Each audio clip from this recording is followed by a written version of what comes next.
और यहाँ आपको बताएंगे निगरान वज़ीर आज़म ने आज बिजली की कीमतों के हवाले से आला सतह इजलास तलब किया है।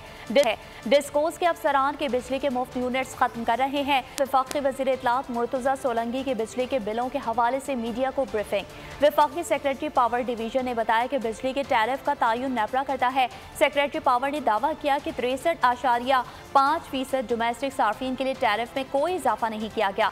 31.6% डोमेस्टिक सार्फिन के लिए 3 से 6.5 रुपए, 4.9% के लिए टैरिफ में 7.5% इजाफा किया गया। फ्यूल एडजस्टमेंट और डॉलर बढ़ने से कीमतें बढ़ती हैं। अगस्त 2023 में 33.89 रुपए फी यूनिट बिजली की कीमत है। वापडा के पुराने मुलाजमीन अलावा किसी महकमे में बिजली के बिलों में रियायत नहीं दी जा रही। सब्सक्राइब करें और बेल दबाएं ताकि कोई खबर रह न जाए। सब्सक्राइब करें और बेल दबाएं ताकि कोई खबर रह न जाए।